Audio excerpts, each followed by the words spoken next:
Il y a un stade à Berlin qui existe encore. Ses colonnes en pierre calcaire s'élèvent à 36 mètres du sol. Ses gradus peuvent accueillir plus de 70 000 personnes.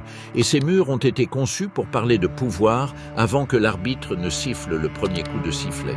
En l'été 1936, les meilleurs athlètes du monde ont couru sur cette piste et ont sauté sur cette pelouse pendant que le monde applaudissait. Mais ce même stade, construit par ordre direct d'Adolf Hitler, a également été témoin de quelque chose que l'on oublie parfois dans les livres d'histoire.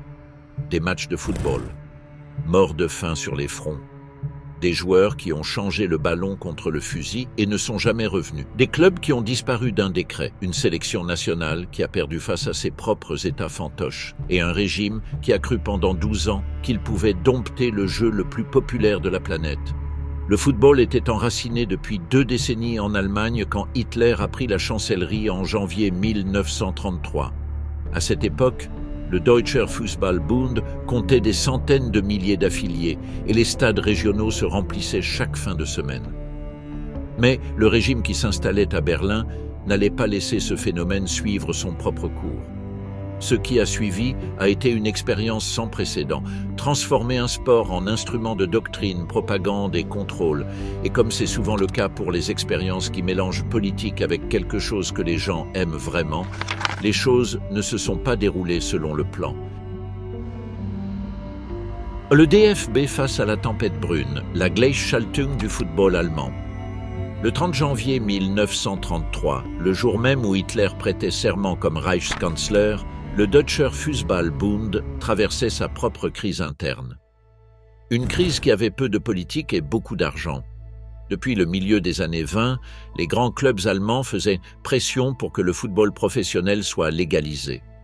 L'Eintracht Francfort, le Bayern Munich, le Spielvereinigung Fürth, le VfB Stuttgart, le Karlsruher FFV et le VfR Mannheim menacèrent de quitter l'organisation si le DFB continuait à bloquer la transition vers l'amateurisme rémunéré.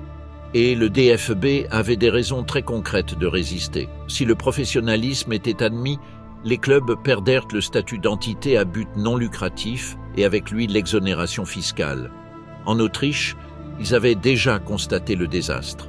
Des clubs comme le Rapid Vienne consacraient plus de 73% de leurs revenus au paiement des impôts, avec de l'argent qui suffisait à peine à couvrir les salaires et les dépenses courantes. Le conflit s'est résolu d'une manière que personne du DFB n'aurait anticipée. Hans von Schammer-Dosten, le nouveau Reichssportführer nommé par Hitler, est intervenu dans le débat et s'est rangé du côté de ceux qui voulaient maintenir l'amateurisme. La raison était stratégique et avait peu à voir avec des principes sportifs. Aux Jeux olympiques de Berlin de 1936, les professionnels ne pouvaient pas concourir. Et Hitler avait besoin de médailles. Felix Linnemann, président du DFB depuis 1925, a été désigné en juin 1933 comme commissaire provisoire du Reichsfachschaft für Fußball, la nouvelle structure fédérale que le régime imposait sur le sport. Le 9 juillet 1933, au congrès du DFB, Linnemann a parlé avec une clarté qui ne laissait aucune place à l'ambiguïté. Nous étions auparavant une organisation fondée sur l'ancien droit, construite de manière libérale. Aujourd'hui, nous avons le devoir d'abandonner cette voie et d'adopter le principe de leadership imposé par l'État. Il l'a dit avec conviction. Et il n'était pas un opportuniste récent. Les registres du Bundesarchiv à Berlin montrent que Linnemann n'a adhéré au NSDAP qu'en 1937. Mais cela ne l'a pas empêché d'être l'artisan de l'intégration du football allemand dans l'appareil du Troisième Reich. L'enthousiasme dans son cas a précédé la carte. À cette transformation institutionnelle, on donnait un nom qui en allemand sonne presque technique et administratif. Gleichschaltung, coordination. Unification forcée de toutes les structures sociales sous le commandement du parti. Et le football n'a pas été l'exception. L'architecture du football allemand a changé de manière radicale entre 1933 et 1934. Les 7 Landesverband qui existaient sous la République de Weimar, chacun avec une large autonomie opérationnelle, ont été dissous. À leur place sont apparus 16 Gau, 16 districts dont les limites ont été tracées selon des critères ethnographiques et qui rendaient compte directement à Berlin. Et à l'intérieur de chaque Gau fonctionnerait une Gauliga. une ligue régionale dont les champions avanceraient vers une phase nationale pour disputer le titre de champion d'Allemagne. C'était un système archaïque, critiqué par de nombreux fonctionnaires allemands, qui regardaient vers les ligues nationales centralisées d'Angleterre ou d'Italie et voyaient de l'efficacité là où le Reich voyait du danger. Mais le régime a choisi les Gauligen pour une raison qui était plus politique que sportive. La décentralisation maintenait le football fragmenté, empêchait l'émergence d'un pouvoir économique autonome dans le sport et facilitait la surveillance idéologique sur chacun des 16 territoires. Ainsi a-t-il commencé. Un système, une structure, un mécanisme de contrôle qui semblait neutre sur le papier et qui était tout le contraire en pratique. Le DFB a été dissous formellement en avril 1940, transformé en Verdammte Fußball au sein du Nationalsozialistische Reichsbund für Leibesübung. Son patrimoine est passé aux mains de l'État. Ses archives, selon les chercheurs ultérieurs, ont été détruites ou égarées presque en totalité. L'historien Dr Niels Havemann, chargé par le DFB lui-même de documenter cette période dans la monographie Fußball unterm Hakenkreuz publiée en 2005, a trouvé un vide documentaire énorme dans les registres du Verdammte. Ce qui est resté, ce sont des procès-verbaux de congrès, des coupures de presse et les témoignages de dénazification que les fonctionnaires eux-mêmes ont rédigés après la guerre, toujours intéressés à se présenter comme des résistants silencieux. Georg Sandri a été le secrétaire général du DFB puis directeur exécutif du Verdammte Fußball pendant toute la période. En 1946, en présentant son dossier de dénazification à Neu-Isenburg, en Hesse, il a écrit qu'il avait adhéré au NSDAP pour des raisons tactiques, pour avoir une plateforme utile dans les négociations avec le régime. Et il a ajouté quelque chose de remarquable. Il a affirmé qu'à l'intérieur du Verdammte, il avait réussi à faire en sorte que l'infâme arrière-paragraphe, le paragraphe arien qui excluait les personnes d'ascendance juive de toute organisation, ne soit pas appliqué avec la rigueur habituelle et que les 50% non-ariens avaient pu participer à des compétitions. C'était le genre de formulation qu'utilisait celui qui voulait reconnaître l'inévitable, sans assumer aucune responsabilité morale. Xandri est retourné à ses fonctions dans le DFB, reconstitué après la guerre. La continuité a été presque parfaite. L'ennemi de l'intérieur, les Juifs dans le football allemand. Avant qu'Hitler n'arrive au pouvoir, les Juifs allemands avaient construit une partie des fondations du football dans leur pays. Walter Bensemann est né en 1873, fils d'une famille de la haute bourgeoisie de Berlin. À 14 ans, il a fondé son premier club à Montreux, en Suisse, où il faisait ses études dans un internat. À 16 ans, de retour en Allemagne, il a impulsé la création du Karlsruher FV. C'est lui qui a proposé le nom Deutscher Fußballbund lors de la réunion fondatrice de Leipzig en 1900, alors qu'il avait 27 ans. En 1920, il a fondé le Kicker, le magazine sportif illustré qui existe toujours aujourd'hui et que Bensemann a dirigé et rédigé comme l'expression de ses convictions libérales et cosmopolites. Gustav Rudolf Manning, également né en 1873 et également issu d'une famille juive, a été cofondateur du FC Freiburg en 1897 et a participé à la réunion de Leipzig l'année suivante. Manning a émigré aux États-Unis en 1905, a exercé comme médecin et est resté lié au football. En 1913, il a été élu président de la United States Football Association et, en 1948, le premier à représenter les États-Unis au comité exécutif de la FIFA. En 1950, à Rio de Janeiro, il a été l'un des électeurs qui ont soutenu la réadmission du DFB dans l'organisme mondial quelques semaines avant la Coupe du Monde au Brésil. 2 Juifs allemands, en somme, ont construit le football de leur pays au cours de ces premières décennies, puis ont aidé à le réhabiliter après la cataclysme que ce même pays leur a infligé. La rupture est arrivée de manière abrupte. Le 30 janvier 1933, il y avait encore des Juifs actifs dans les clubs, dans les fédérations, dans les conseils d'administration. Le 10 avril de cette même année, Julius Hirsch, 7 fois international avec l'équipe allemande et champion d'Allemagne avec le Karlsruher F5, a écrit une lettre à son club pour communiquer son intention de se désister. Il avait lu dans le journal que les principaux clubs du sud de l'Allemagne avaient convenu d'expulser leurs membres marxistes et juifs. Hirsch n'a pas attendu qu'on lui notifie quoi que ce soit. Il a pris les devants.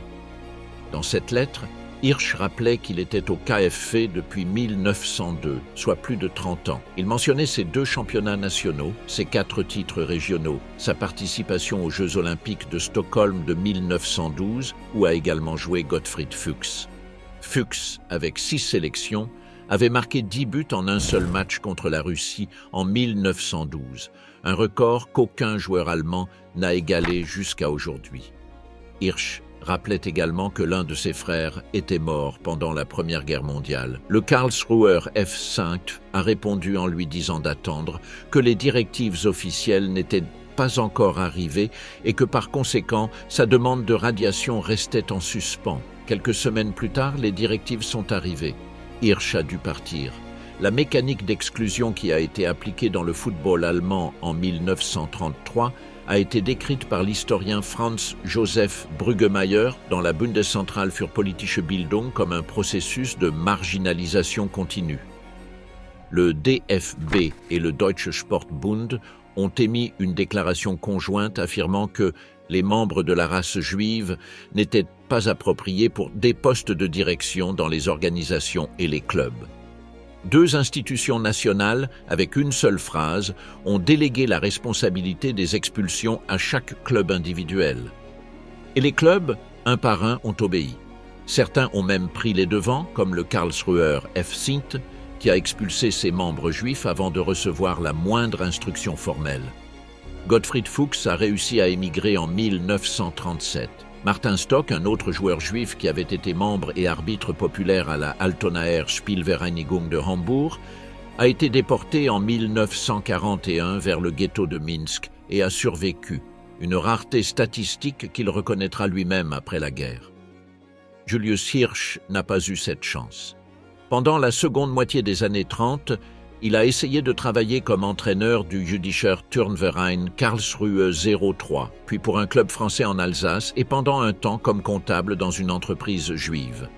En 1938, cette entreprise a été aryanisée, confisquée par l'État et confiée à des propriétaires aryens. Hirsch a perdu son travail, est tombé en dépression et a été brièvement interné. À partir de 1941, il a porté l'étoile jaune cousue sur ses vêtements. Un vieux gardien des tourniquets du Karlsruher F5 le laissait entrer par la porte de derrière du stade pour qu'il puisse voir les matchs. En mars 1943, Julius Hirsch a été déporté à Auschwitz. C'est là que ses traces disparaissent. En juin de cette même année, l'ancien Reichstrainer Otto Nerz a exprimé au journal Berliner 12 Uhr Blatt son espoir que, avec la marche victorieuse du Troisième Reich, le sport européen soit également nettoyé des Juifs. Nerz avait été sélectionneur national. Il avait mené l'Allemagne à la 3e place de la Coupe du Monde de 1934. En 1938, il reconnaissait encore dans des documents officiels son passé social-démocrate. Mais en 1943, il écrivait cela. Les clubs juifs ont connu un sort différent, mais également terminal. Le Bar Kochba Berlin, qui avant 1933 concourait à un niveau équivalent à la première division régionale, a été exclu de toutes les Gauligen dès cette même année. Il ne pouvait participer qu'à des tournois de 3e catégorie organisés pour les associations juives. À Francfort, le Bar Kochba local comptait 650 membres affiliés au mouvement sioniste. Le Sportverein Schild Frankfurt, fondé en 1925 par des vétérans juifs de la Première Guerre mondiale, a ouvert ses portes en juin 1933 à tous les sportifs juifs qui avaient été expulsés de leur club. Et le Jüdischer Turnverein, plus conservateur sur le plan religieux, a accueilli les juifs orthodoxes qui n'avaient plus non plus de place dans le sport allemand conventionnel. Le KZ Theresienstadt, conçu comme un camp modèle pour tromper les inspecteurs internationaux, a eu des championnats de football organisés par les prisonniers eux-mêmes. Les gardiens nazis autorisaient les matchs parce qu'ils faisaient partie de la façade. En 1944, lorsqu'une délégation du Comité international de la Croix-Rouge a visité le camp, les nazis ont même organisé un match sous le nom de Theodor Herzl, le fondateur du sionisme politique. La délégation est repartie sans signaler les conditions réelles. Derrière ce match se trouvaient des milliers de personnes qui avaient déjà été ou allaient être déportées à Auschwitz. Des décennies plus tard, en 2001, le nom de Fritz Seppan a brièvement secoué l'opinion publique allemande. Seppan a été l'un des grands joueurs de Schalke 04 dans les années 30 et 40, un club qui a remporté 6 championnats nationaux au cours de cette période et qui était, en termes de popularité, l'institution footballistique la plus puissante d'Allemagne. Quand Schalke allait inaugurer son nouveau stade et a proposé de donner le nom de Seppan à l'une des rues adjacentes, des chercheurs connaissant l'histoire du club ont souligné que Seppan avait acheté pour un prix dérisoire l'entreprise textile de son propriétaire juif pendant la période d'aryanisation forcée. L'enquête officielle a confirmé les faits. La rue n'a pas porté son nom. Walter Bensemann, l'homme qui a proposé le nom du DFB, qui a fondé le Kicker, qui a organisé le premier match international de l'histoire du football allemand, est mort le 12 novembre 1934 à Montreux, en Suisse. Le même endroit où, 48 ans plus tôt, il avait fondé son premier club de football à l'âge de 14 ans. Il est mort en exil, à 69 km de Genève, où Kurt Landauer, président du Bayern Munich, s'échapperait en 1939 littéralement au dernier moment. Le Bayern dans le viseur, l'identité bavaroise sous pression nazie. La Bavière n'a jamais été facile à gouverner pour Hitler. Cela ne signifie pas qu'elle a résisté. De la résistance organisée, il y en a eu très peu partout. Mais l'identité bavaroise, sa culture régionale, son catholicisme profond, sa fierté de vieille entité politique indépendante, ont créé une friction constante avec les tentatives d'uniformisation que le régime imposait depuis Berlin. Le national-socialisme a dissous la Bavière en tant qu'entité politique autonome. Il a obligé des entreprises historiques de l'État à afficher la swastika sur leur logo. BMW, fondé à Munich, a dû redessiner son image publique. Et le FC Bayern Munich, le club qui représentait le plus cette identité particulière bavaroise et juive, est devenu une cible spécifique. Le Bayern de 1932 était une équipe puissante. Cette année-là, il a remporté la Gauliga Bayern, son championnat régional, puis a été proclamé champion d'Allemagne pour la première et unique fois de cette période. Kurt Landauer, président du club depuis 1913, avec une brève interruption, était juif. L'entraîneur, Richard Dombie, l'était aussi. Une portion significative des membres et de la base des supporters avait des liens avec la communauté juive de Munich. Le club était déjà connu, avec mépris, comme le Judan Club. En 1933, tout cela s'est effondré. Landauer a été forcé de démissionner le 22 mars 1933, à peine 7 semaines après la prise du pouvoir nazi. Dombie, l'entraîneur, a également été expulsé. Tous deux ont quitté l'Allemagne. Et sans leur figure dirigeante, sans le soutien de leur base sociale juive désormais harcelée, sans la protection de leur identité régionale que le régime essayait d'effacer, le Bayern est passé de champion national à l'incapacité de sortir de sa propre Gauliga. Mais l'histoire de Landauer et du Bayern a un épisode sur lequel il faut s'arrêter. En mai 1939, l'équipe complète du Bayern s'est rendue à Genève pour disputer un match amical contre le FC Servette. Landauer vivait dans cette ville à ce moment-là, en exil. Les joueurs sont allés le voir, en exil, pour rendre visite à un homme que le régime qui gouvernait leur pays avait dépouillé de tout.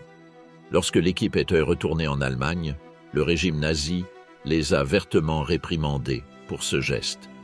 C'est ainsi que le documente Niels Havemann. Un match de football à Genève transformé en acte de résistance symbolique. Peu avant, en novembre 1938, pendant la Reichspogromnacht, la nuit de cristal, Landauer a été arrêté et envoyé pendant 4 semaines au KZ Dachau, le camp de concentration situé à 16 km au nord-ouest de Munich. Dachau a été le premier camp du système nazi, inauguré le 22 mars 1933. Curieusement le même jour où Landauer a été obligé de démissionner de la présidence du Bayern. Il est sorti de Dachau en décembre 1938 et a émigré en Suisse quelques mois plus tard. En 2013, le FC Bayern a inauguré la statue de Kurt Landauer devant l'Allianz Arena. Landauer est rentré en Allemagne après la guerre, en 1947, et a été réélu président du club cette même année. Il est mort à Munich en 1961. L'autre problème du Bayern pendant les années du Troisième Reich était structurel. Le régime ne voulait pas que le football reste entre les mains d'une institution dotée d'un tel poids indépendant, en particulier si ce poids s'accompagnait d'une histoire juive et bavaroise. Les équipes qui ont triomphé dans le championnat national au cours de cette période venaient d'ailleurs.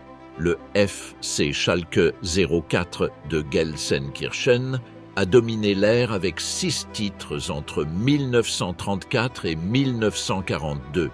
Le Dresdner SC a remporté les 2 derniers en 1943 et 1944. Le Bayern brillait par son absence du podium. Il y avait autre chose. Les clubs allemands ont été pressés d'afficher la swastika sur leurs uniformes. Le Bayern a dû le faire.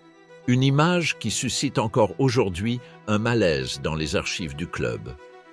Cette image, le blanc et le rouge bavarois avec la croix gammée superposée, est peut-être la synthèse la plus visuelle de ce qu'a été le sport allemand entre 1933 et 1945, contraint de revêtir une identité qui n'était pas la sienne.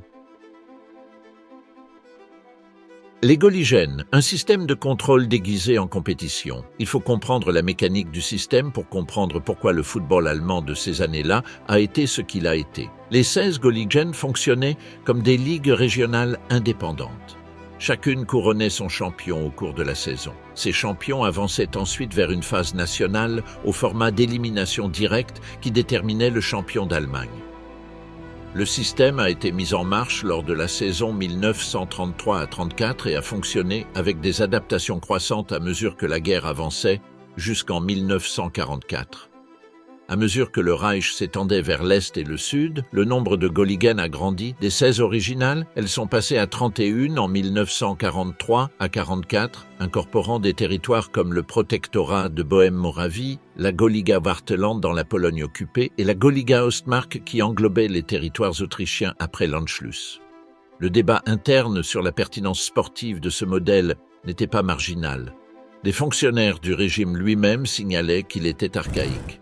L'Angleterre avait sa Football League depuis 1888 avec un format centralisé de promotion et de relégation. L'Italie avait sa Serie A. L'Espagne avait étrenné sa Liga en 1929. L'Allemagne était la grande puissance économique et industrielle de l'Europe centrale, avec une tradition footballistique de près de 4 décennies, et organisait son football d'élite comme s'il s'agissait d'une fédération de fédérations régionales. Mais le régime ne voulait pas qu'aucune institution sportive n'accumule trop de pouvoir économique ou social. Cela expliquait aussi pourquoi le football professionnel avait été bloqué. Les grands clubs dotés de budgets professionnels auraient généré des hiérarchies de pouvoir que l'État ne pouvait pas contrôler facilement. Celui qui l'a dit avec le plus de clarté, bien que sous un angle différent, fut Bruno Malitz, idéologue sportif du NSDAP et éventuellement Kreisleiter à Görlitz. Dans son texte programmatique Die Leibesübungen in der nationalsozialistischen Idee, il a attaqué le DFB pour être une fondation typiquement libérale, avec une forte tendance internationaliste qui privilégiait les profits sur les valeurs nationales. Malitz s'irritait particulièrement du fait que le DFB gardait de l'argent au lieu de le réinvestir dans les clubs, organisait des matchs internationaux inutiles et bénéficiait d'une exonération fiscale sans contribuer au bien-être des travailleurs du football à la base. Cette tension ne s'est pas résolue. Elle a été classée sans suite avec la dissolution formelle du DFB et son absorption dans l'appareil de l'État. En 1935, le régime a ajouté aux Goligènes une deuxième compétition nationale. La Tschammerpokal, la coupe allemande qui a pris son nom de Hans von Tschammer und Osten, le Reichssportführer qui l'a créé en prenant comme modèle la FA Cup anglaise. Von Tschammer a été le plus haut responsable sportif du Reich de juillet 1933 jusqu'à sa mort par pneumonie à Berlin le 25 mars 1943. Lors de la première édition de la Coupe, disputée le 8 décembre 1935 au Rheinstadion de Düsseldorf devant 60 000 spectateurs sous une forte chute de neige, le premier FC Nuremberg a battu Schalke 04 par 2-0. Cette coupe a été jouée 9 fois entre 1935 et 1943. Lors de la dernière édition le 31 août 1943 à l'Adolf Hitler Kampfbahn de Stuttgart, devant 45 000 spectateurs, le First Vienna a battu le LSV Hambourg 3-2 en prolongation. C'était un autre club autrichien, un autre résultat inconfortable pour la narrative de supériorité que le Reich essayait de soutenir à travers le football. Pendant ce temps, Schalke 04 a vécu dans les années 30 son âge d'or. L'équipe de Gelsenkirchen, ville industrielle de la Ruhr, dotée d'une forte présence ouvrière et, dans le cas de beaucoup de ses joueurs, de racines dans l'immigration polonaise, a gagné 6 championnats nationaux, 1934, 1935, 1937, 1939, 1940 et 1942.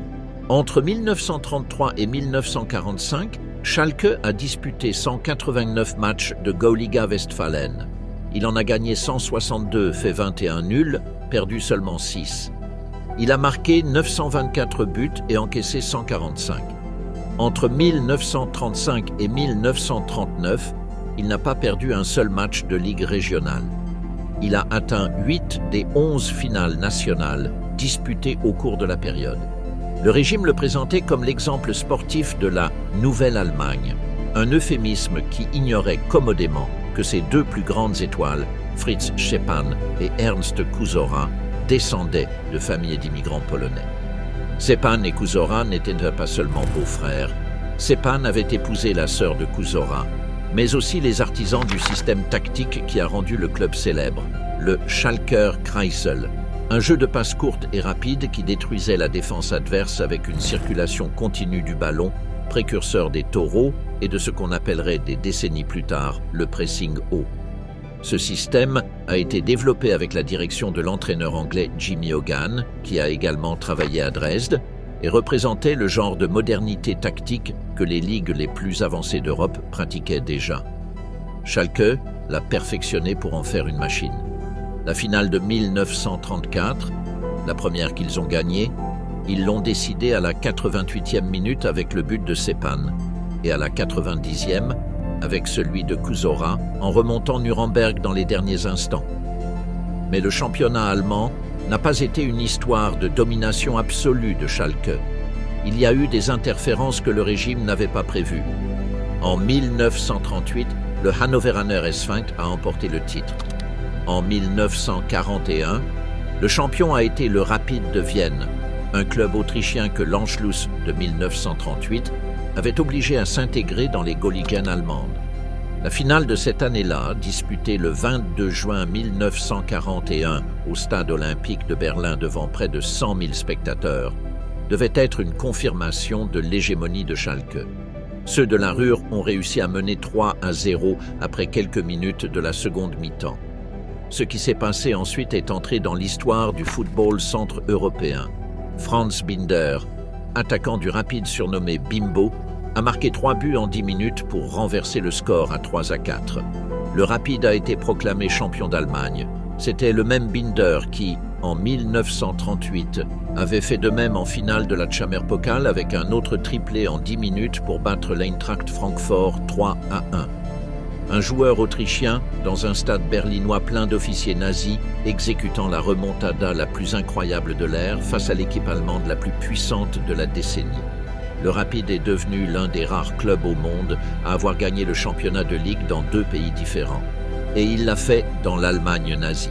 Pour 1943 et 1944, la domination a été le fait du Dresdner SC.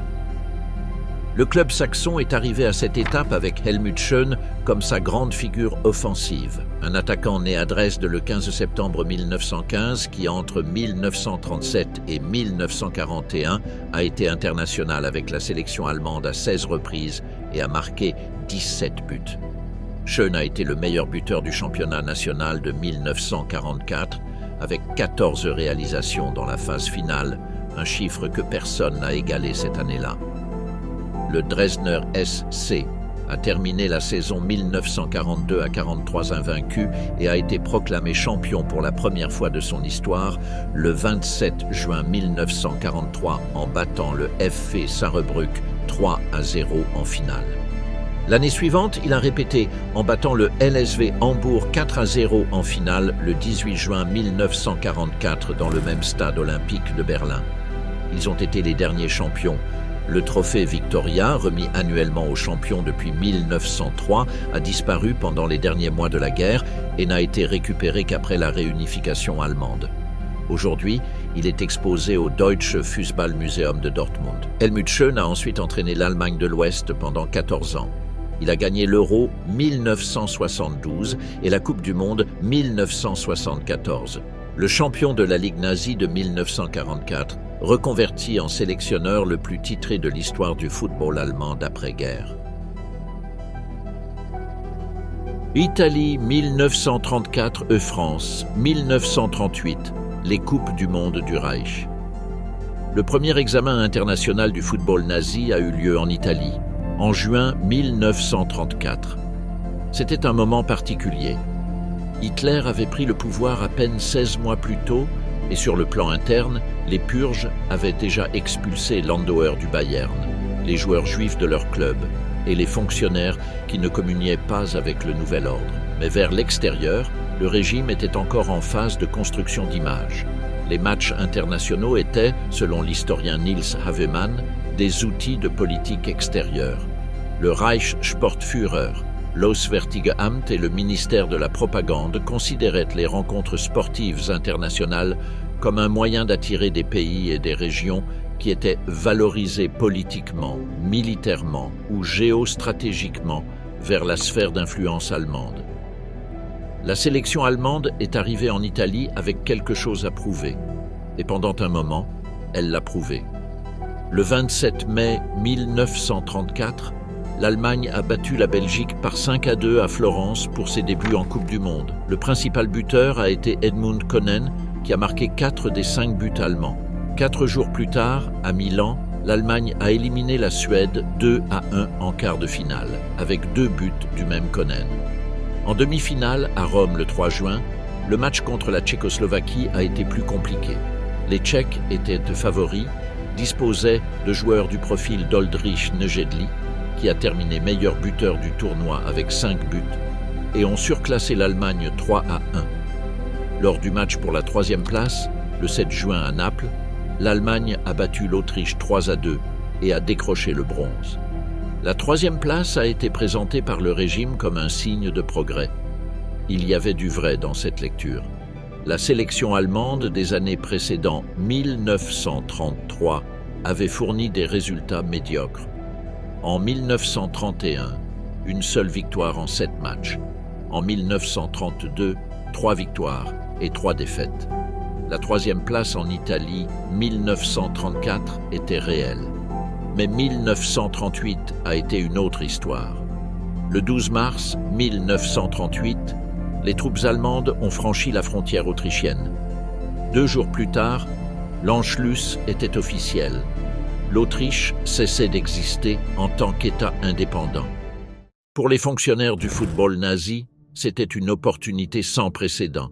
La sélection autrichienne, le fameux Wunderteam, dirigé par Hugo Meisl, avait été pendant des années l'une des meilleures du monde. Matthias Sindelar, l'avant-centre de l'Austria Vienne connu sous le nom de « le Mozart du football », était le joueur le plus admiré d'Europe centrale.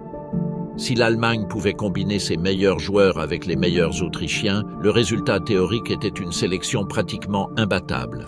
La réalité a été tout autre. Sindelar a refusé de s'intégrer dans la sélection du Reich. Le 3 avril 1938, à peine 3 semaines après l'Anschluss, l'Autriche a disputé son dernier match comme sélection indépendante à Vienne contre la Hongrie. Sindelar a marqué 2 buts. On dit qu'il les a marqués en regardant la tribune officielle où se trouvaient les dirigeants nazis, bien que cela ait été débattu par les historiens. Ce qui n'est pas débattu, c'est que Sindelar est décédé le 23 janvier 1939 dans des circonstances non entièrement élucidées, une intoxication au monoxyde de carbone, et qu'il n'a jamais porté le maillot de la Großdeutschland, la sélection du Grand Reich. Sans Sindelar, et avec un amalgame de joueurs qui ne se sont jamais compris, la sélection germano-austriaca s'est rendue à la Coupe du Monde en France en juin 1938. Le premier match, face à la Suisse, s'est soldé par un match nul 1-1. Les règles de l'époque obligeaient à disputer un match d'appui au lieu des tirs au but.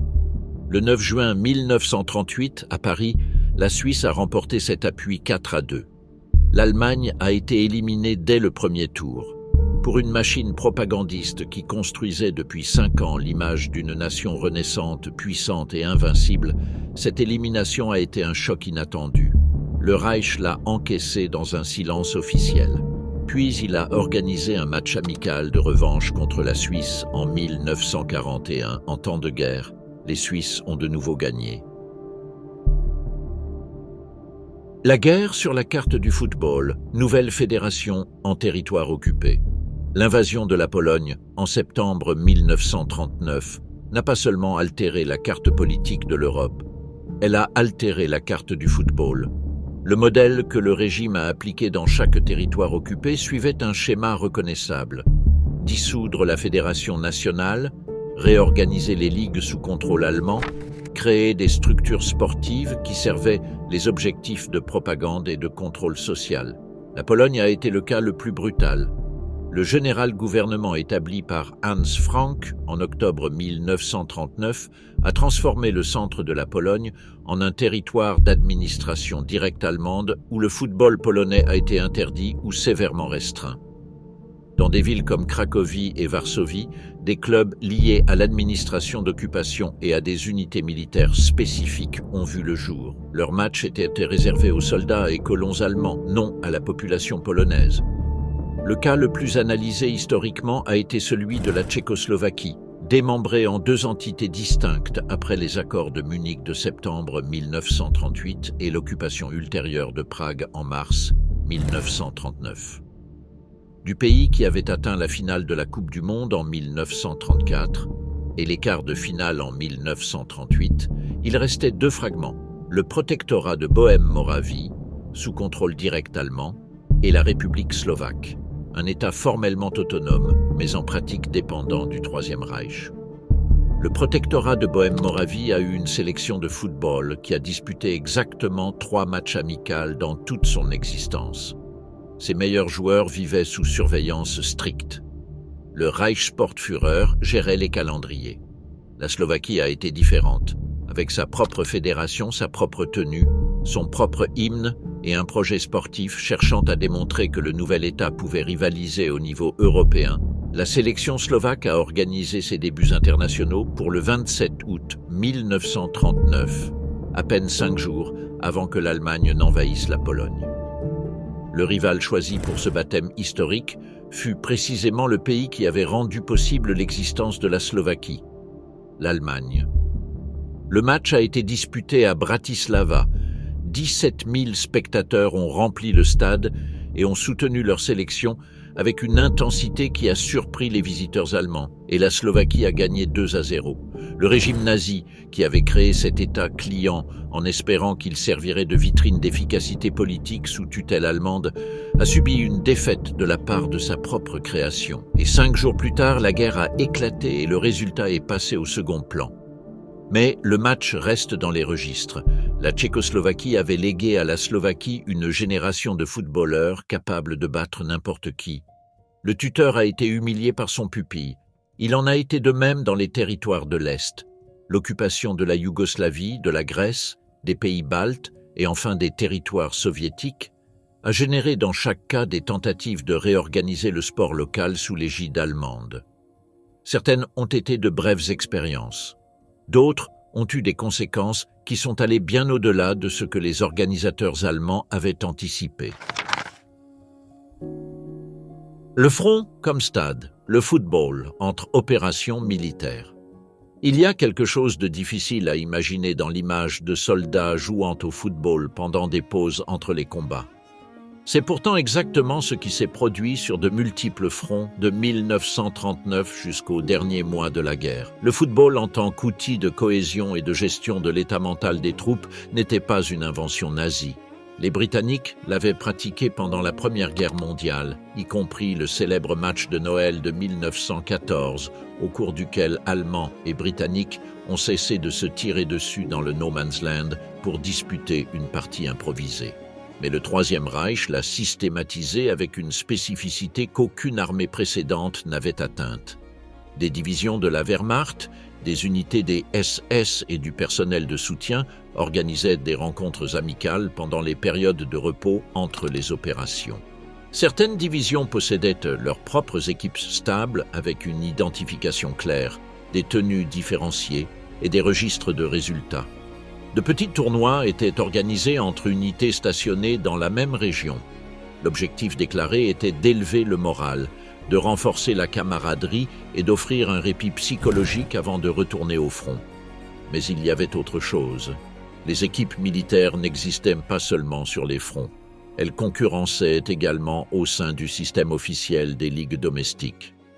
Dans les classements des championnats allemands des années de guerre apparaissent des noms qui n'existaient pas avant 1939. Le LSV Hamburg, Luftwaffensportverein Hamburg, Club sportif des forces aériennes de Hambourg, le MSV Brünn, Militaire Sportverein, Club sportif militaire de Brno, le HSV Grossborn, Heeressportverein, Club sportif de l'armée de Grossborn. Il s'agissait directement d'équipes de soldats intégrés dans les Gauligen, rivalisant contre des clubs civils avec un avantage structurel obscène. Elles pouvaient recruter les meilleurs joueurs de n'importe quel club du Reich simplement en les affectant à leurs unités. Les clubs civils l'ont vécu comme un scandale permanent. Un joueur en activité à Schalke pouvait apparaître le week-end suivant sous le maillot du LSV Hamburg si son unité l'exigeait. Le LSV Hamburg a atteint la finale du championnat national de 1944, où il a été écrasé 4-0 par le Dresdner SC et a également disputé la même année la finale de la Tschammerpokal, s'inclinant 3-2 face au First Vienna en prolongation. Un club qui n'existait pas avant la guerre, nourri des meilleurs talents disponibles par décret militaire, a atteint 2 finales nationales la même année. Le football, dans les territoires occupés, a également laissé des épisodes qui dépassent les matchs militaires entre Allemands. En Pologne, le général-gouvernement établi par Hans Frank en octobre 1939 a transformé le centre du pays en un territoire administré directement par le Reich, où le football polonais a été interdit ou sévèrement restreint. À Cracovie et à Varsovie, des clubs liés à l'administration d'occupation allemande ont vu le jour. Leurs stades, ceux-là même où jouaient auparavant les clubs polonais, ont désormais servi à divertir les soldats et colons allemands. La population polonaise a été exclue en tant que spectatrice et bien entendu en tant que participante. À Varsovie, le dernier match de la sélection polonaise avant l'invasion allemande s'était disputé le 27 août 1939, un match amical contre la Hongrie. Moins d'une semaine plus tard, l'Allemagne franchissait la frontière. Les équipes militaires en tournée dans les territoires occupés remplissaient également une fonction de vitrine de propagande. Le cas le plus documenté à cet égard a été le Pariser Soldatenelf, le 11 des soldats parisiens, qui a opéré dans la France occupée et a attiré des milliers de spectateurs locaux lors de matchs organisés comme des spectacles. La présence de supporters civils lors de ces rencontres était présentée comme la preuve d'une normalité sous l'occupation, comme si la guerre n'avait rien interrompu. Derrière cette image se cachait un calcul politique très précis. Les sports de masse servaient à désamorcer les tensions sociales dans les territoires contrôlés, à donner à la population occupée l'illusion que le régime allemand était compatible avec une vie quotidienne reconnaissable. Sur le front de l'Est, la mécanique était différente. Il n'y avait pas de stade, pas d'équipement régulier. Le football pratiqué dans les secteurs orientaux était improvisé, informel, parfois disputé littéralement en terre brûlée entre deux combats. Les soldats allemands jouaient sur des terrains qui, quelques heures auparavant ou quelques heures plus tard, servaient de théâtre d'affrontement. Cette capacité à transformer n'importe quel terrain plat en aire de jeu disait long sur l'ancrage du sport, ainsi que sur le besoin psychologique de normalité des combattants. Un match de football était le moyen le plus accessible de feindre que la vie ordinaire existait encore quelque part. L'épisode le plus documenté et le plus troublant de cette pratique s'est déroulé à Kiev, en Ukraine, au cours de l'été 1942. L'Ukraine avait été envahie en juin 1941 dans le cadre de l'opération Barbarossa. Kiev est tombé en septembre de la même année, marqué par l'une des plus grandes batailles d'encerclement de l'histoire. Plus de 600 000 soldats soviétiques ont été capturés dans les semaines suivantes. La ville a été placée sous l'administration directe du Reichskommissariat Ukraine, dirigé par Erich Koch, dont la politique d'occupation fut l'une des plus dures de tous les territoires contrôlés par le Reich. Koch a fermé les écoles, les universités et les organisations soviétiques, a instauré le travail obligatoire pour tous les citoyens âgés de 15 à 60 ans et a déporté des dizaines de milliers de personnes en Allemagne pour le travail forcé. La Ligue soviétique fut suspendue. De nombreux joueurs du Dynamo Kiev et du Lokomotiv Kiev furent mobilisés dans l'armée rouge ou faits prisonniers. Mais un petit groupe d'anciens footballeurs recouvra la liberté. Le propriétaire de la boulangerie d'État numéro 3, située rue Degtiarevskaya à Kiev, reconnut le gardien de but Mykola Trusevich en train de mendier dans les rues et l'engagea comme balayeur. D'autres arrivèrent par la suite. Joseph Kordik, Mikhail Putistin, Nikolai Korotkik, Ivan Kuzmenko, entre autres. 15 joueurs au total, d'anciens footballeurs de haut niveau travaillant dans une boulangerie, tandis que la ville était administrée par la Wehrmacht. Le Reichskommissariat Ukraine appliquait une politique qu'il qualifiait de pacification par la normalisation, créer l'apparence d'une vie quotidienne, afin de réduire les frictions avec la population occupée et de faciliter l'extraction des ressources économiques. C'est dans ce cadre qu'une ligue locale fut organisée à Kiev en juillet 1942, comprenant des équipes militaires et une équipe ukrainienne. C'est ainsi que naquit le FC Start. Entre le 7 juillet et le 9 août 1942, le FC Start disputa 8 matchs et les remporta tous. Il battit le RUK 7-2 pour ses débuts, le sport ukrainien par plusieurs buts d'écart, puis 3 équipes militaires hongroises et un club d'artillerie allemand. La moyenne de buts marqués au cours de cette série dépassait 6 par match. Ces hommes, jouant le ventre vide et avec des chaussures parfois dépareillées, battaient l'armée qui les occupait, et cela eut des conséquences. Les autorités allemandes commencèrent à s'impatienter. Le 6 août 1942, elles organisèrent un premier match entre le FC Start et le Flakelf, une équipe composée de pilotes et de personnel d'élite de la Luftwaffe qui parcouraient les territoires occupés pour disputer des matchs d'exhibition de propagande. Le FC Start l'emporta 5-1. Cet après-midi-là, selon des témoignages recueillis ultérieurement, les joueurs ukrainiens refusèrent d'effectuer le salut nazi avant le coup d'envoi et utilisèrent à la place le salut soviétique traditionnel des compétitions sportives. 3 jours plus tard, le 9 août 1942, la revanche fut organisée au stade Zénith, l'enceinte où le Dynamo Kiev évoluait habituellement à domicile. L'arbitre était un officier des SS. Avant la rencontre, cet officier se rendit dans le vestiaire du FC Start pour signifier aux joueurs qu'ils devaient saluer le public le bras tendu. Les joueurs du Start refusèrent de nouveau. Le match débuta avec un score prédéterminé dans l'esprit des organisateurs, mais pas dans les pieds des Ukrainiens. Le Flakelf joua avec une brutalité impunie. Le gardien Trusevich fut délibérément percuté alors qu'il tentait d'arrêter un tir et l'arbitre SS valida le but. Malgré cela, le FC Start menait 3-1 à la mi-temps et s'imposa finalement 5-3. Dans les jours qui suivirent, 4 joueurs du FC Start furent arrêtés par la Gestapo à la boulangerie numéro 3 de la rue Degtiarevskaya sous l'accusation d'espionnage. Ivan Kuzmenko, Nikolai Korotkik, Alexei Klimenko et le gardien Mykola Trusevich périrent dans le camp de concentration de Syrets, dans la banlieue de Kiev. Korotkik fut exécuté en février 1943. Les 3 autres périrent au cours du printemps de la même année. Les autres survécurent. La propagande soviétique construisit le mythe héroïque selon lequel ils avaient joué en sachant qu'une victoire signifiait une condamnation à mort. L'historiographie ultérieure a nuancé cette narration. Les joueurs ignoraient probablement qu'ils risquaient leur vie en gagnant. Mais la nuance entre le mythe et la réalité ne diminue en rien la portée de l'événement.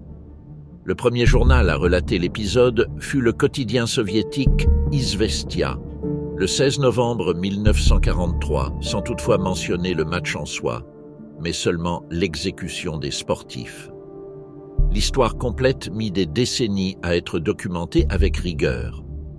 Aujourd'hui, à l'extérieur du stade qui porte le nom du FC Start à Kiev, une plaque commémore les noms des 4 joueurs exécutés. La finale impossible, la Coupe du Monde qui n'a jamais eu lieu 1942. En 1936, le régime nazi a formellement demandé à la FIFA que la Coupe du Monde de 1942 se tienne en Allemagne. La demande avait du sens selon la logique nazie. Si les Jeux olympiques de Berlin avaient été un spectacle de propagande sans précédent, une Coupe du Monde sur le sol allemand serait encore plus utile. Les stades étaient en construction ou en cours d'agrandissement à un rythme rapide. Le système de transport ferroviaire était efficace. Et le régime savait exactement comment transformer un événement sportif en un exercice de légitimation internationale. Hitler avait compris dès le début la valeur propagandiste du sport de masse. L'historien Niels Havemann documente que le régime considérait les Länderspiele, les matchs internationaux de la sélection, comme des instruments de politique extérieure bien avant que la guerre n'éclate. L'Auswärtige Amt, le ministère des Affaires étrangères, et le ministère de la propagande de Goebbels participaient directement à la planification des calendriers internationaux. Chaque rival, chaque lieu, chaque résultat avait des implications diplomatiques qui allaient bien au-delà du football. La guerre a annulé ces plans. La Coupe du Monde de 1942 n'a jamais eu lieu. Celle de 1946 non plus. La Coupe du Monde suivante s'est déroulée au Brésil en 1950, 12 ans après la dernière édition en France. À 2 reprises seulement dans toute l'histoire de la compétition, le tournoi a été interrompu, et les 2 fois pour la même raison. Mais entre 1941 et 1942, il y a eu des matchs que certains historiens et la presse de l'époque ont qualifiés, avec ironie ou admiration selon le contexte, de Coupe du Monde officieuse de 1942. Une série de rencontres amicales, au cours desquelles la sélection allemande a tenté de prouver qu'elle était la meilleure du continent. Le régime avait des raisons d'essayer. Après l'élimination au premier tour de la Coupe du Monde de 1938 face à la Suisse, l'image internationale du football allemand avait besoin d'une réparation urgente. Et en 1941, des résultats convaincants étaient arrivés, des victoires écrasantes contre la Bulgarie, la Roumanie et d'autres rivaux de la sphère d'influence nazie. Le premier chapitre de l'histoire de 1942 a été humiliant. Le 20 avril 1942, pour le 53e anniversaire d'Adolf Hitler, le régime a organisé un match de célébration, l'Allemagne contre la Suisse au stade olympique de Berlin. La Suisse était restée neutre dès le premier jour de la guerre et cette neutralité incluait le football. Il n'y avait aucune raison politique ou diplomatique pour que les joueurs suisses cèdent 1 centimètre. L'Allemagne a perdu 2-1. Le résultat a mis le Führer en colère. Selon diverses sources de l'époque recueillies par des historiens ultérieurs, Hitler a menacé les footballeurs de les envoyer sur le front de l'Est s'ils perdaient à nouveau. La menace a porté ses fruits à court terme. Au cours des mois suivants, la sélection allemande a accumulé des victoires face à des rivaux du bloc nazi ou de son orbite d'influence. 5-3 contre la Hongrie, 3-0 contre la Bulgarie, 7-0 contre la Roumanie. Avec cette série retrouvée, le régime a organisé ce qui a été présenté dans la presse allemande comme la grande finale du football européen, un match amical contre la Suède le 20 septembre 1942 au stade olympique de Berlin. Les organisateurs l'ont vendu comme la finale non officielle de la Coupe du Monde de 1942, le match qui déterminerait quelle était la meilleure équipe du continent. La Suède avait des raisons d'être considérée comme la meilleure sélection européenne du moment. Elle avait terminé 4e de la Coupe du Monde en France en 1938, éliminée en demi-finale. Conservait la neutralité qui lui permettait de garder ses meilleurs joueurs actifs, et son effectif de 1942 comprenait des joueurs qui deviendraient des années plus tard des légendes du continent.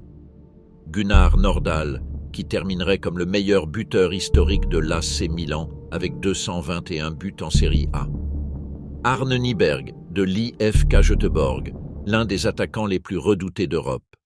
Henry Karlsson et Malte Mortensson, ce dernier formé également à l'IFK Göteborg, un club qui dominait alors le football scandinave avec autorité. 98 000 spectateurs ont rempli le stade olympique de Berlin le 20 septembre 1942. C'était le plus grand événement sportif de l'année en Allemagne, conçu pour prouver que le Reich était invincible également sur le plan sportif. La menace planant sur les joueurs allemands était connue. Une autre défaite signifiait le front de l'Est. Arne Nyberg a marqué pour la Suède dès la 7e minute. L'Allemagne a inversé la tendance en première mi-temps avec 2 buts, l'un du milieu de terrain Ernst Lehner, l'autre de l'attaquant August Klingler, le buteur de la sélection de ces années-là. Klingler était né en 1918 à Brisach, près de la frontière française, et était l'un des joueurs les plus prometteurs de la génération de guerre. L'Allemagne a atteint la mi-temps en menant 2-1. En seconde période, le scénario imaginé par le régime a volant en éclats. Henry Karlsson a égalisé à la 57e minute, Malte Mortensson a inscrit le 3-2 décisif pour la Suède à la 75e minute. 98 000 personnes ont quitté le stade olympique de Berlin défaite. La machine de propagande qui avait promis une démonstration de suprématie a subi une défaite face à une nation neutre qui n'avait aucune raison de faire le moindre cadeau. Après ce match, la sélection allemande a abandonné les rencontres internationales. L'argument officiel était que la situation de guerre l'empêchait. La réalité, documentée par le journaliste Paul Brown et reprise dans plusieurs sources historiques ultérieures, est que le régime a estimé que de nouvelles défaites éroderaient le moral de l'arrière à un moment où les fronts de l'Est et d'Afrique du Nord ne fournissaient plus les victoires espérées. Le dernier match officiel de la sélection allemande pendant la Seconde Guerre mondiale eut lieu en novembre 1942 contre la sélection slovaque, l'une des ironies de la période. La dernière fois que l'Allemagne a joué en tant que sélection durant la guerre fut face à un État satellite qui, 2 ans plus tôt, l'avait déjà battu. August Klingler, l'attaquant qui avait marqué ce but contre la Suède, l'homme dont la carrière semblait destinée à être l'une des plus brillantes du football allemand d'après-guerre, ne l'a jamais vu. Il est mort au combat sur le front de l'Est en 1944, à l'âge de 26 ans. Le championnat sous les bombes, la finale de 1944 et la fin de l'ère. Alors que les Alliés préparaient le plus grand débarquement amphibie de l'histoire de la guerre, l'Allemagne jouait la finale de son championnat de football. Le 18 juin 1944, 12 jours après le jour J sur les plages de Normandie, le Dresdner Sport Club affrontait le LSV Hamburg au stade olympique de Berlin. 31 Gauligen avaient couronné leurs champions respectifs et les avaient envoyés dans cette phase à élimination directe. Le Dresdner SC arrivait en tant que tenant du titre conquis en 1943, année où il avait également été la meilleure équipe du pays. L'effectif de Dresde comprenait Helmut Schön, qui fut le meilleur buteur de la phase finale avec 14 buts. Le LSV Hamburg, l'équipe militaire de la Luftwaffe, s'était qualifié pour la finale après avoir éliminé des rivaux contre lesquels il disposait d'un avantage institutionnel. Il pouvait absorber des joueurs de n'importe quel club du Reich pour des raisons de service militaire. Mais cela ne suffit pas ce jour-là. Le Dresdner SC écrasa son adversaire 4-0. Et le trophée Victoria, celui-là même qui était remis aux champions allemands depuis 1903, fut soulevé pour la dernière fois de l'histoire de l'ère nazie. À plusieurs centaines de kilomètres de là, sur la côte normande et dans les campagnes bretonnes, les soldats allemands combattaient pour contenir une avance alliée désormais irrésistible. L'opération Overlord avait débuté le 6 juin avec le débarquement de 156 000 soldats alliés sur un front de 80 km de côte.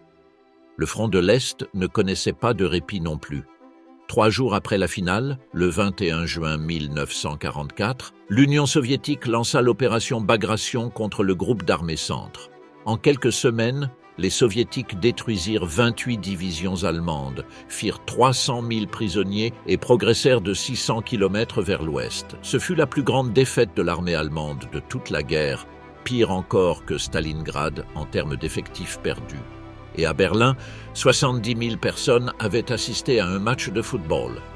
Il y a dans cette image quelque chose qui résiste à toute interprétation simpliste. Ces gens étaient-ils indifférents à ce qui se passait sur les fronts? Ou était-ce précisément parce qu'ils le savaient qu'ils se rendaient au stade, cherchant pendant 90 minutes l'illusion que la vie était encore tolérable? Probablement les deux à la fois, dans des proportions variant d'une personne à l'autre, d'un quartier à l'autre, d'une famille à l'autre. Le ministère de la propagande de Goebbels avait cultivé pendant des années cette capacité à cohabiter avec les nouvelles du front sans en assimiler la signification réelle, une combinaison d'euphémismes, d'omissions et d'événements culturels et sportifs conçus pour occuper le citoyen loin des chiffres des pertes. Les Gauligen continuèrent à se disputer en 1944 avec une régularité qui surprend quiconque l'étudie. Les bombardements alliés sur les villes allemandes avaient détruit ou endommagé plusieurs stades, mais les calendriers s'adaptaient. Le stade de Hambourg avait été partiellement touché lors des bombardements dévastateurs de l'opération Gomorrhe à l'été 1943, qui détruisirent 45% de la ville et rendirent de nombreuses installations inutilisables. Lorsqu'un site devenait impraticable, on en cherchait un autre. Lorsque les joueurs titulaires étaient mobilisés au front, on cherchait des remplaçants parmi les soldats temporairement en stationnement dans les villes ou parmi les jeunes n'ayant pas encore l'âge de la conscription. La saison 1944 à 1945 commença même par anticipation en novembre 1944, bien qu'en mars 1945, le championnat s'effondra dans la plupart des régions lorsque les armées alliées franchirent les frontières du Reich. L'histoire du football allemand pendant les années de guerre possède également sa face humaine la plus cruelle. Le Bayern Munich vit 56 de ses membres mobilisés au cours du conflit. Pas seulement des professionnels, des sociaux, des employés, des proches du club faisant partie intégrante de sa communauté. 56 d'entre eux périrent au combat. Le Bayern lui-même, dont le stade à Munich avait subi des dégâts lors des bombardements alliés de 1944 et 1945, disputa ses derniers matchs de la période sur des terrains alternatifs ou improvisés. Le Borussia Dortmund paya également un tribut particulier. En 1939, au déclenchement de la guerre, 80% des joueurs de l'équipe première étaient des soldats actifs des Sturmtruppen, les troupes de choc du Reich, et furent immédiatement mobilisés. Le club disparut pratiquement du paysage compétitif pendant des années. Les clubs qui avaient accumulé des joueurs d'origine juive avant 1933 et qui avaient été contraints de les expulser ne récupérèrent rien de ce qu'ils avaient perdu.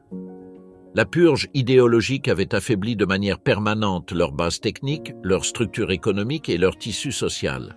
Le Bayern fut le cas le plus documenté, mais il y en eut des dizaines d'autres à travers tout le pays.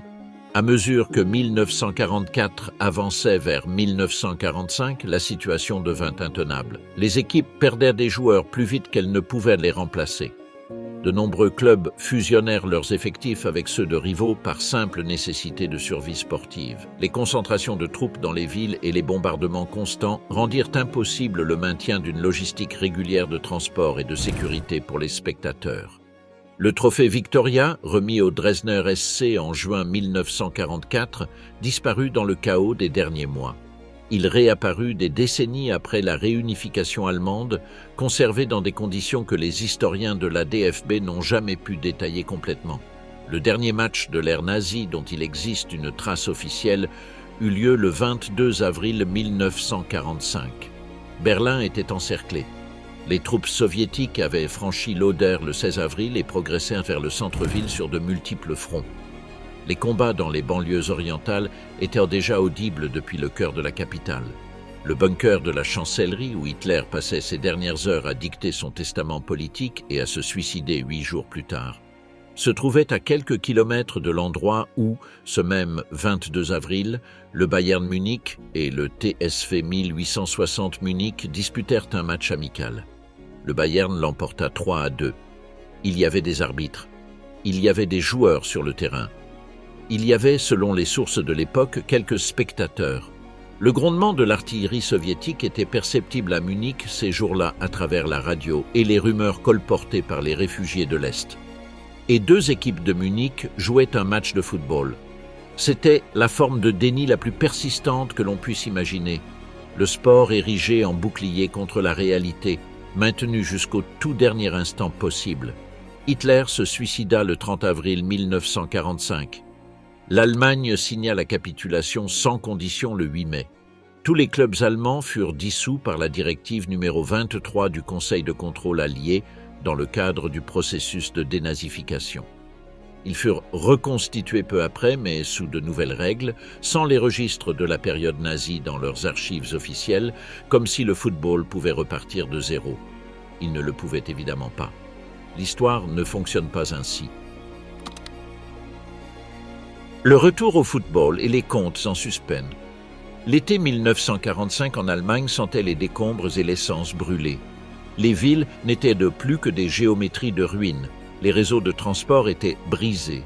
L'administration publique avait disparu. Et la DFB, l'organisation qui avait géré le football allemand pendant 45 ans avant d'être absorbée et liquidée par le Troisième Reich, n'existait plus légalement.